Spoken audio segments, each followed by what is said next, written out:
Crafts and trade. ഇവിടെ ഒരു picture തന്നിട്ടുണ്ട്, ഗതിയന്ത്ര. ഇത് നമ്മൾ നേരത്തെ നോക്കിയ ഒരു കാര്യമാണ്. ഗതിയന്ത്ര എന്താണ്? കൃഷിക്ക് സഹായിക്കുന്ന, കാർഷിക ആവശ്യങ്ങൾക്ക് ഇറിഗേഷനൊക്കെ വേണ്ടി സഹായിക്കുന്നൊരു പണ്ട് കാലത്ത് ഉപയോഗിച്ചിരുന്ന ഒരു യന്ത്ര സംവിധാനമാണ് ഗതിയന്ത്ര. അപ്പോൾ അഗ്രികൾച്ചറൽ എക്സ്പാൻഷനോടുകൂടി നോൺ അഗ്രികൾച്ചറൽ ആക്ടിവിറ്റീസും ഗ്രോ ചെയ്യുന്നത്. അതായത് അഗ്രികൾച്ചറൽ പ്രൊഡക്ഷൻ നോൺ അഗ്രികൾച്ചറൽ പ്രൊഡക്ഷനെയും കൂടെ ഹെൽപ്പ് ചെയ്യുന്നുണ്ട്. അതുപോലെ ആളുകൾ to different crafts in order to make a living. ജീവിത സാഹചര്യങ്ങൾ കൃഷിയിൽ മാത്രമല്ല ഒതുങ്ങി നിൽക്കുന്നത്. ആളുകൾ എന്തെല്ലാം കാര്യങ്ങൾ കൂടെ ചെയ്യുന്നുണ്ട്, മറ്റു തരത്തിലുള്ള ഡിഫറെൻറ്റ് ക്രാഫ്റ്റും ചെയ്യുന്നുണ്ട്. അപ്പോൾ അതെല്ലാം പണ്ട് കാലത്തുള്ള വസ്തുക്കളിൽ നിന്ന് നമുക്ക് മനസ്സിലായ കാര്യങ്ങളാണ്. അപ്പോൾ ഏതെല്ലാം ക്രാഫ്റ്റ് അന്ന് ആളുകൾ ചെയ്തിരുന്നു എന്ന് നോക്കാം.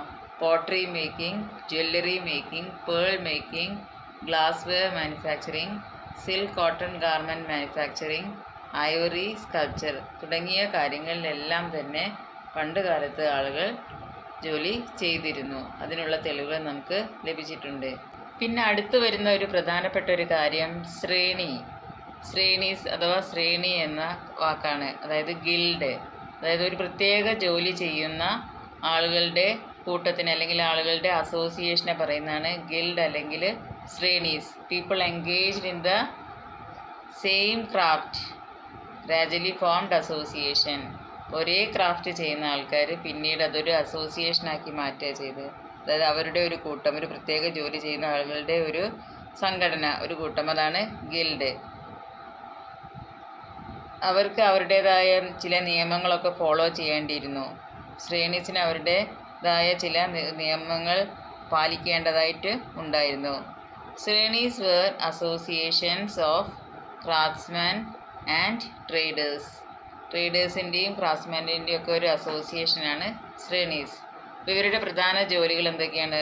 റോ മെറ്റീരിയൽസ് എല്ലാം കളക്ട് ചെയ്യുക, പ്രൊഡക്ഷൻ കൺട്രോൾ ചെയ്യുക, ഫിനിഷ്ഡ് പ്രൊഡക്റ്റ് മാർക്കറ്റിംഗ് ചെയ്യുക മുതലായവയായിരുന്നു ഇവരുടെ ഉത്തരവാദിത്തങ്ങൾ.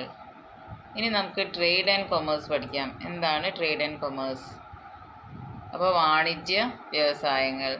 അപ്പോൾ ഇവിടെ പ്രധാനമായിട്ടും അറിയേണ്ട കാര്യങ്ങൾ എന്തൊക്കെയാണ്? ഒരു ട്രേഡിൽ ഏതെല്ലാം ഐറ്റംസാണ് പ്രധാനപ്പെട്ട ട്രേഡ് ആയി വരുന്നത്, അതുപോലെ ഏതെല്ലാം രാജ്യങ്ങളുമായി എക്സ്റ്റേണൽ ട്രേഡ് ഉണ്ടായിരുന്നു, ആരുടെ കാലത്താണ് ഇൻറ്റേർണൽ ട്രേഡ് കൂടുതൽ ഫ്ലറിഷ് ആയിട്ടുള്ളത്, അവിടെ കൂടുതലായി മാനുഫാക്ചർ ചെയ്ത വസ്തുക്കൾ എന്തെല്ലാമാണ്, അക്കാലത്ത് കോയിൻസ് എല്ലാം ഉണ്ടായിരുന്നു, പ്രധാനപ്പെട്ട ട്രേഡേഴ്സ് ആരൊക്കെയാണ്, ട്രേഡിംഗ് സെൻറ്റേഴ്സ് എന്തൊക്കെയാണ്, ഈ വക കാര്യങ്ങളെല്ലാം പറഞ്ഞു കഴിഞ്ഞാൽ നമുക്ക് ട്രേഡും കൊമേഴ്സ് എന്താണെന്ന് മനസ്സിലാക്കാം. അപ്പോൾ പ്രധാനപ്പെട്ട ചീഫ് ഐറ്റം ഓഫ് ട്രേഡ് എന്താണ്? സ്കിൽഡ് ക്രാഫ്റ്റ്മാൻ ഉണ്ടാക്കിയ വസ്തുക്കളാണ് പ്രധാനപ്പെട്ട ഐറ്റം ഓഫ് ട്രേഡ്. ഇനി ഇൻറ്റേർണൽ ട്രേഡ് കൂടുതൽ ഫ്ലറിഷ് ചെയ്ത് ഗുപ്ത കാലഘട്ടത്താണ്. അതുപോലെ എക്സ്റ്റേണൽ ട്രേഡ് പല രാജ്യങ്ങളുമായി ഗുപ്തന്മാർ നടത്തിയിരുന്നു. അതായത് south east Asia, west Rome തുടങ്ങിയ രാജ്യങ്ങളുമായി ഗുപ്ത രാജാക്കന്മാർ കച്ചവടം നടത്തിയിരുന്നു. പലതരത്തിലുള്ള ടെക്സ്റ്റൈൽസ് പ്രൊഡ്യൂസ് ചെയ്തിരുന്നു. അപ്പോൾ ആ കാലഘട്ടത്തിൽ പലതരത്തിലുള്ള ടെക്സ്റ്റൈലുകളും അന്ന് ഉണ്ടാക്കിയിരുന്നു. High quality coins മിൻറ്റഡ്. അപ്പം നല്ല ക്വാളിറ്റി ആയിട്ടുള്ള നാണയങ്ങളെല്ലാം അക്കാലത്ത് അക്കാലത്ത് അവർ ഉണ്ടാക്കിയിരുന്നു. ഗോൾഡ്, സിൽവർ, കോപ്പർ മുതലായ നാണയങ്ങളെല്ലാം അക്കാലത്ത് പ്രാബല്യത്തിലുണ്ടായിരുന്നു, അതായത് ഉപയോഗിച്ചിരുന്നു. പ്രധാനപ്പെട്ട ട്രേഡേഴ്സിനെ നഗരശ്രേഷ്ഠൻ എന്നാണ് അറിയപ്പെട്ടിരുന്നത്. അതായത് ഇമ്പോർട്ടൻ്റ് ട്രേഡേഴ്സ് എല്ലാം നഗരശ്രേഷ്ഠൻ എന്ന പേരിലാണ് അറിയപ്പെട്ടിരുന്നത്. പ്രധാനപ്പെട്ട ട്രേഡ് സെൻറ്റേഴ്സാണ് വൈശാലി, പാടലിപുത്ര, കനൗജ്, ശ്രാവസ്തി, കൗസംബി, ഉജ്ജയിനി, മധുര. ഇവയെല്ലാമാണ് ഗുപ്ത കാലഘട്ടത്തിലെ പ്രധാനപ്പെട്ട ട്രേഡിംഗ് സെൻറ്റേഴ്സ്. ഇനി നമുക്ക് ഇന്ത്യയുടെ ഫോറിൻ ട്രേഡ് നശിക്കാനുള്ള കാരണം എന്താണെന്ന് നോക്കാം. ഇപ്പോൾ 2 കാരണങ്ങളാണ് ഇന്ത്യൻ ഫോറിൻ ട്രേഡ് ഡീക്ലൈൻ ചെയ്യാൻ ഇല്ലാതായി പോകാനുള്ള പ്രധാനപ്പെട്ട 2 കാരണങ്ങളാണ്. ഒന്ന്, റോമൻ എംപയർ കൊളാപ്സായി. 6th സെഞ്ച്വറിയിൽ റോമൻ എംപയർ അവസാനിക്കുക ചെയ്യുന്നത്. അപ്പോൾ അതും ഇന്ത്യൻ ഫോറിൻ ട്രേഡ് ഡിക്ലൈനിന് കാരണമായി. അതുപോലെ സിൽക്ക് മേക്കിംഗ് ടെക്നിക്ക് വെസ്റ്റേണേഴ്സിന് അറിയില്ലായിരുന്നു. അപ്പോൾ ആ ഒരു ടെക്നിക്ക് ചൈനീസിൻ്റെ അടുത്ത് നിന്ന് അവർ പഠിച്ചത് കാരണം ഇന്ത്യയുടെ ഫോറിൻ ട്രേഡ് ഡിക്ലൈൻ ചെയ്തു. ഇനി ഈ ഒരു ഡിക്ലൈൻ കാരണം എന്തെല്ലാം റിസൾട്ട് ഉണ്ടായി എന്ന് നോക്കാം. അപ്പം കച്ചവടമെല്ലാം ഇല്ലാതായതോടുകൂടി എന്ത് സംഭവിച്ചിട്ടുണ്ടാകും? ക്രാഫ്റ്റ്സ്മാൻ കൺഫൈൻഡ് ദർ വില്ലേജസ്, അവരവരുടെ വില്ലേജിൽ മാത്രം ഒതുങ്ങിക്കൂടാൻ തുടങ്ങി. This also effect internal trade craft, internal ആയിട്ടുള്ള കച്ചവടത്തിനെയും ക്രാഫ്റ്റിനെയും എല്ലാം ബാധിച്ചു. അതുപോലെ പ്രധാനപ്പെട്ട ടൗണുകളൊക്കെ ഉണ്ടായിരുന്നു, അതൊക്കെ പിന്നീട് ശക്തി കുറയാൻ തുടങ്ങി. അതായത് അവിടെ കച്ചവടം കുറഞ്ഞല്ലോ, അത് കാരണം decay of major towns. Next, large cities become villages in course of time. കാലക്രമേണ ഈ വലിയ പട്ടണങ്ങളെല്ലാം പിന്നീട് ഗ്രാമങ്ങളായി മാറി. ഈ കാര്യങ്ങളൊക്കെ തന്നെയാണ് ഫോറിൻ ട്രേഡ് ഡിക്ലൈൻ വഴി ഉണ്ടായ റിസൾട്ട്. ഇനി നമുക്ക് സോഷ്യൽ ലൈഫ്, അക്കാലത്തെ സോഷ്യൽ ലൈഫ് എങ്ങനെയായിരുന്നു നോക്കാം. നമ്മൾ ലാൻഡ് ഗ്രാൻസ് പഠിക്കുകയാണ്. അപ്പോൾ ആ ലാൻഡ് ഗ്രാൻസിൽ അക്കാലത്തെ ആളുകളുടെ സോഷ്യൽ ലൈഫ് എങ്ങനെയായിരുന്നു നോക്കാം. അപ്പോൾ നമ്മൾ നേരത്തെ പറഞ്ഞു, ശ്രേണീസ് ഒക്യുപ്പേഷണൽ ഗ്രൂപ്പ്സ് ആണ്. ഗുപ്ത പീരീഡിലുള്ള ഒരു ഒക്യുപ്പേഷണൽ ഗ്രൂപ്പ്സ് ആണ് ശ്രേണീസ്. വേരിയസ് ഒക്യുപ്പേഷണൽ ഗ്രൂപ്പ്സും പുതിയ ആളുകളുടെ വരവും സമൂഹത്തിൽ പുതിയ ജാതികൾ ഉപജാതികളൊക്കെ ഉണ്ടാവാൻ കാരണമായി. അങ്ങനെ ആ ഒരു സിസ്റ്റം അല്ലെങ്കിൽ ആ ഒരു സൊസൈറ്റി കൂടുതൽ കോംപ്ലക്സ് ആവാൻ ഇത് വഴിതെളിച്ചു. അപ്പോൾ ആ കാലഘട്ടത്തിൽ നമുക്കറിയാം വർണ്ണ സിസ്റ്റം നിലനിന്നിരുന്നു. അതായത് ബ്രാഹ്മിൻസ്, വൈശ്യ, ശൂദ്ര, ക്ഷത്രിയ, അങ്ങനെ 4 കൂട്ടം ആളുകൾ, 4 കാറ്റഗറി ആയുള്ള സിസ്റ്റമാണ് വർണ്ണ സിസ്റ്റം. ആ കാലഘട്ടത്തിൽ ആ ഒരു വർണ്ണ സിസ്റ്റം നിലനിന്നിരുന്നു. പക്ഷേ ഇവർ പുതുതായി വന്ന ആളുകളെ ഒന്നും ആ ഒരു വർണ്ണ സിസ്റ്റത്തിലേക്ക് അടുപ്പിച്ചില്ല. അതുകൊണ്ട് തന്നെ പുതിയ ജാതികളും ഉപജാതികളൊക്കെ ഫോം ചെയ്തു. അപ്പം ഏതൊക്കെ ആൾക്കാരാണ് വന്നിട്ടുള്ളത് നോക്കാം. People outside sub continent, forest dwellers, children bone of inter caste marriage. അപ്പം വ്യത്യസ്ത സമുദായത്തിൽപ്പെട്ട ആളുകൾ ജനിക്കുന്ന മക്കൾ, അതുപോലെ വനങ്ങളിലൊക്കെ താമസിക്കുന്ന ആളുകളും വേറെ കോണ്ടിനെൻറ്റിൽ നിന്ന് വന്നിട്ടുള്ള ആൾക്കാരും എല്ലാം തന്നെ പുതിയ ജാതികൾക്ക് ഉപജാതികൾ ഉണ്ടാവാൻ കാരണമാക്കി. കാരണം എക്സിസ്റ്റിംഗ് വർണ്ണ സിസ്റ്റം അതിനെയൊന്നും അക്കോമഡേറ്റ് ചെയ്യാൻ തയ്യാറായിരുന്നില്ല. അവരുടേതായ പ്രിവിലേജസും അവരുടേതായ ജീവിത രീതിയിലും ഉറച്ചു നിന്നിരുന്നു. The caste system more complex, no change in position and privilege of varna system. Varna സിസ്റ്റത്തിൽ ഒരു മാറ്റവും ഉണ്ടായില്ല. പൊസിഷനിലും അവർക്കുള്ള പ്രിവിലേജസും ഒന്നും തന്നെ ഒരു മാറ്റവും ഉണ്ടായില്ല. അതുകൊണ്ട് തന്നെ കാസ്റ്റ് സിസ്റ്റം കൂടുതൽ കോംപ്ലക്സ് ആയി മാറി. അതിൽ ശൂദ്രാസിനെ പെസൻസ് ആയിട്ട് തന്നെയാണ് കൺസിഡർ ചെയ്തിരുന്നത്. സമൂഹത്തിൽ ഏറ്റവും താഴ്ന്ന തട്ടിൽപ്പെട്ട ആൾക്കാരാണ് അന്ത്യജാസ്, അതായത് അൺടച്ചബിൾസ് ആണ്. അൺടച്ചബിൾസ് എന്ന് പറഞ്ഞാൽ എന്താണ്? തൊട്ടുകൂടാൻ പാടില്ലാത്തവർ, ഏറ്റവും താഴേക്കിടയിലുള്ള ആൾക്കാരാണ് അന്ത്യജാസ്. ഈ അന്ത്യജാസിൽ ഏറ്റവും താഴേക്കിടയിലുള്ളവരാണ് ചണ്ടാളാസ് ആൻഡ് ചർമ്മക്കാരാർ. അപ്പോൾ ഗ്രേവ് യാർഡ് കീപ്പേഴ്സാണ് ചണ്ടാളന്മാർ. അതുപോലെ ആനിമൽ സ്കിൽ ടാനേഴ്സാണ്, തോല് ഊറക്കിടുന്ന ആൾക്കാർ, അവരെയാണ് ചർമ്മക്കാരാർ എന്ന് പറയുന്നത്. അങ്ങനെ ഈ 2 വിഭാഗക്കാരും അന്ത്യജാസിലുള്ള അവരിലും ഏറ്റവും താഴേക്കിടയിലുള്ള ആൾക്കാരാണ്. അങ്ങനെ സമൂഹത്തിൻ്റെ ഒരവസ്ഥ പലതരത്തിലുള്ള കാസ്റ്റ് സിസ്റ്റവും പല അൺടച്ചബിൾസും ചേർന്നിട്ടുള്ള ഒന്ന് ആയിരുന്നു ആ കാലഘട്ടത്തിൽ. ഇനി നമുക്ക് നോക്കാം പൊസിഷൻ ഓഫ് വുമൺ. സ്ത്രീകളുടെ അവസ്ഥ എങ്ങനെയായിരുന്നു? സ്ത്രീകൾക്ക് സമൂഹത്തിൽ ഉയർന്ന സ്ഥാനമൊന്നും ആയിരുന്നില്ല ഉണ്ടായിരുന്നത്. They had a low status in society. All women from queen to the women of the lower section in the society were expected to be submissive to men. അപ്പം പുരുഷന്മാർക്ക് സബ്മിസീവ് ആയിരുന്നു സ്ത്രീകൾ. Even the upper class women did not enjoy a high position or consideration in the society. സമൂഹത്തിൽ അവർക്ക് വേണ്ടുന്ന പരിഗണനയും വേണ്ടുന്ന പൊസിഷനും ഒന്നും അവർക്ക് ലഭിച്ചിരുന്നില്ല. There is no evidence of land grants received even a brahmin woman. ഒരു ബ്രാഹ്മിൺ സ്ത്രീ പോലും ലാൻഡ് ഗ്രാൻഡ് കിട്ടിയതായിട്ടൊരു തെളിവും നമുക്ക് ലഭിച്ചിട്ടില്ല. State, central authority and local power. ഇവിടെ രാജാക്കന്മാരുടെ അവസ്ഥ അല്ലെങ്കിൽ അവരെങ്ങനെയായിരുന്നു ഭരിച്ചിരുന്നത്, അവരുടെ റെസ്പോൺസിബിലിറ്റി എങ്ങനെയാണ്, അവരുടെ സ്ഥാനം എന്താണ് എന്നൊക്കെ നമുക്ക് നോക്കാം. King considered equal to god. അപ്പോൾ ദൈവത്തിന് തുല്യമായി കണക്കാക്കിയിരുന്നു രാജാവിനെ. King had some responsibilities. രാജാവിന് ചില ഉത്തരവാദിത്തങ്ങളൊക്കെ ഉണ്ട്. എന്തൊക്കെയാണ് ഉത്തരവാദിത്തങ്ങൾ? ഒന്ന്, പ്രൊട്ടക്റ്റ് ചെയ്യുക. ആരെയെല്ലാം പ്രൊട്ടക്റ്റ് ചെയ്യണം?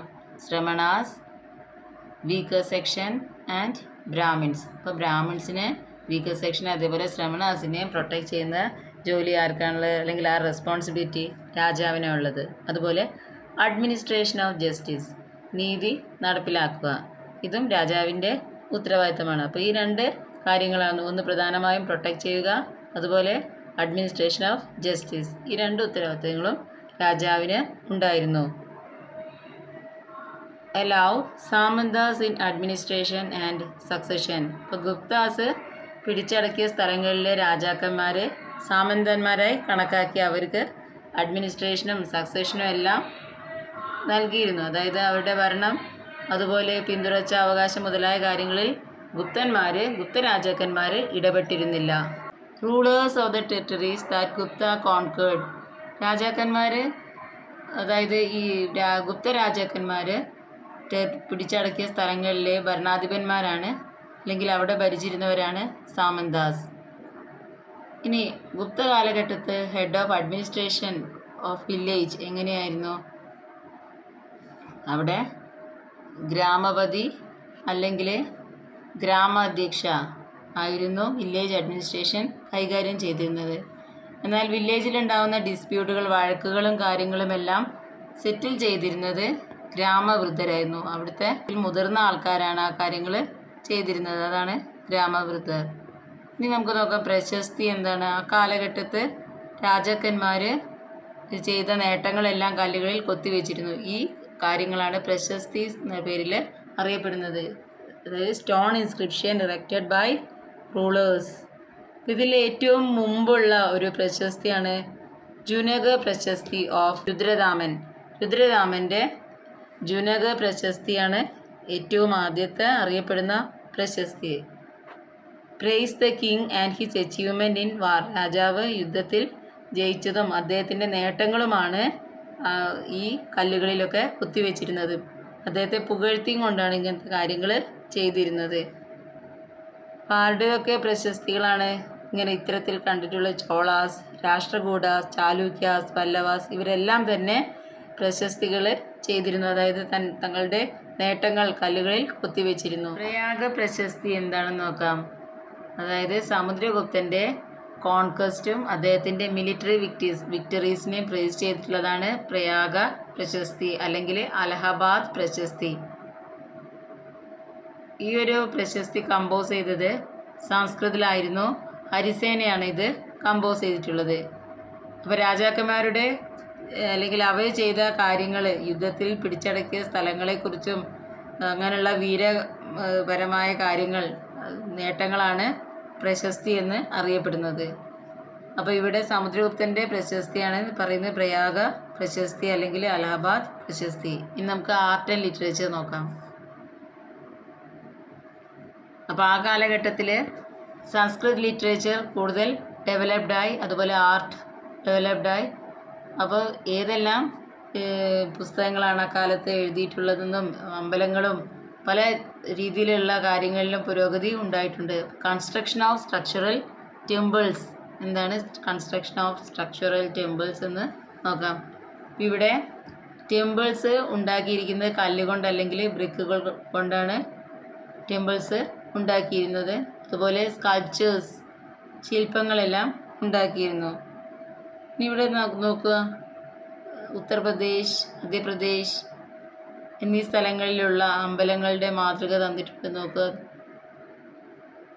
Dashavatara temple in Uttar Pradesh, Vishnu temple in Madhya Pradesh, Nachna, Kuthara, Parvati temple in Madhya Pradesh. ഇവയെല്ലാം തന്നെ കല്ലുകൾ കൊണ്ട് ഉണ്ടാക്കിയിട്ടുള്ള മനോഹരമായ അമ്പലങ്ങളാണ്. അതുപോലെ ആ കാലഘട്ടത്തിലുള്ള വേറൊരു ഫേമസ് ആർട്ട് വർക്കാണ് അജന്ത ഗുഹകളിലെ പെയിൻറ്റിങ്ങുകൾ. Famous paintings of Ajanta caves. മഹാരാഷ്ട്രയിലാണ് ഈ ഒരു അജന്ത കേവ് ഉള്ളത്. ഈ പെയിൻറ്റിങ്ങിൻ്റെ പ്രത്യേകത എന്താണ്? It depicts royal life, royal court and celestial beings. അതുപോലെ രാമായണ മഹാഭാരതങ്ങളിലുള്ള സീനുകളെല്ലാം ഈ പെയിൻറ്റിങ്ങിൽ ഉണ്ട്. Scenes from Ramayana and the Mahabharata also became the theme of these paintings. അപ്പോൾ പ്രശസ്തമായ ഒരു പെയിൻറ്റിംഗ് ആണ് അജന്ത കേവിലെ മഹാരാഷ്ട്രയിലെ അജന്ത പെയിൻറ്റിങ് വളരെ പ്രശസ്തമാണ്. ഈ പെയിൻറ്റിങ്ങിൽ ഉപയോഗിച്ചിരിക്കുന്ന കളേഴ്സ് നേച്ചുറൽ ആയിട്ടുള്ളതാണ്. അതുകൊണ്ട് തന്നെ അത് ഇന്നും അതേ രീതിയിൽ അതിന് കോട്ടവും തട്ടാതെ വളരെ മനോഹരമായി ഇന്നും നിലനിൽക്കുന്നു. ആ പെയിൻറ്റിങ്ങുകളാണ് ഇവിടെ തന്നിട്ടുള്ളത്. സംസ്കൃത ഭാഷയ്ക്ക് വളരെയധികം വികാസം സംഭവിച്ച കാലഘട്ടമാണ് ഗുപ്ത കാലഘട്ടം. ഇപ്പോൾ ഈ Sanskrit was the language of administration. ഭരണകാര്യങ്ങളിൽ സംസ്കൃതം ഉപയോഗിക്കാൻ തുടങ്ങി. Sanskrit literature received royal patronage. Buddhist started writing in Sanskrit. Ramayana, Mahabharata and Puranas converted into the present textual form. Drama, poem, grammar and lexicon were composed in Sanskrit. അപ്പോൾ ഈ പറഞ്ഞ കാര്യങ്ങളൊക്കെ തന്നെ ഭരണത്തിന് ഉപയോഗിച്ചിരുന്നു സംസ്കൃത ഭാഷ. അതുപോലെ രാജാക്കന്മാർ അതിന് വളരെയധികം പ്രാധാന്യം നൽകിയിരുന്നു. ബുദ്ധിസ്റ്റുകൾ സംസ്കൃതത്തിൽ പാലി ഭാഷയായിരുന്നു അവർ ആദ്യം ഉപയോഗിച്ചിരുന്നത്. എന്നാൽ പിന്നീട് സംസ്കൃതം ഉപയോഗിക്കാൻ തുടങ്ങി. മഹാഭാരത, പുരാണ മുതലായവയെല്ലാം ഇന്നത്തെ രീതിയിൽ പ്രസൻറ്റ് ടെക്സ്റ്റ് ഫോമിൽ അതും സംസ്കൃത ഭാഷയിൽ എഴുതപ്പെട്ടു. ഡ്രാമ, പോയം, ഗ്രാമർ, ലെക്സിക്കൺ മുതലായവയെല്ലാം തന്നെ സംസ്കൃത ഭാഷയിൽ രചിക്കാൻ തുടങ്ങി. കാളിദാസൻ്റെ അഭിജ്ഞാന ശാകുന്തളം അതൊരു ഡ്രാമയാണ്. അതുപോലെ കാളിദാസൻ്റെ പോയമാണ് കുമാരസംഭവം. ശൂദ്രക എഴുതിയിട്ടുള്ള ഡ്രാമയാണ് മിർച്ചാകടിക. ഭാസയുടെ ഡ്രാമയാണ് സ്വപ്നവാസവദത്ത. ഭർതൃഹരി എഴുതിയിട്ടുള്ള ഗ്രാമറാണ് ത്രികണ്ഠി. അമരസിംഹൻ്റെ ലെക്സിക്കണാണ്, അതായത് ഡിക്ഷണറിയാണ് അമരകോശം. നിഘണ്ടുവാണ് Amarakosha. Although Sanskrit dramas are world renowned, when they were staged only the so called upper caste male characters spoke in Sanskrit. ഇപ്പം സംസ്കൃത ഭാഷയിൽ ഒരു നാടകം കളിച്ചിരുന്നെങ്കിൽ അതിൽ ഉയർന്ന ജാതിയിൽപ്പെട്ട മെയിൽ ക്യാരക്ടേഴ്സ് മാത്രമായിരുന്നു സംസ്കൃതത്തിൽ സംസാരിച്ചിരുന്നത്. മറ്റുള്ള ക്യാരക്ടേഴ്സ് എല്ലാം പ്രാകൃത് ലാംഗ്വേജായിരുന്നു ഉപയോഗിച്ചിരുന്നത്.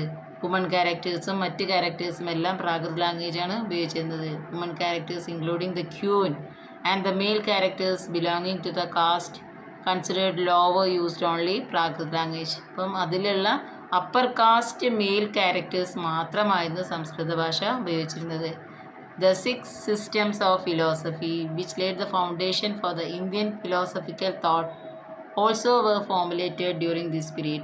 ഇപ്പോൾ ഇന്ത്യയുടെ ഫിലോസഫിക്കൽ തോട്ടിനെ ബേസ് ആയിട്ടുള്ള ആ 6 സിസ്റ്റം ഓഫ് ഫിലോസഫി എന്താണെന്ന് നോക്കാം. Philosophy and exponent: Sankhya, Kapila; yoga, Patanjali; ന്യായ, ഗൗതമ; വൈശേഷിക, കനഡ; വേദാന്ത, ബദരായന; മീമാംസ, ജൈമിനി.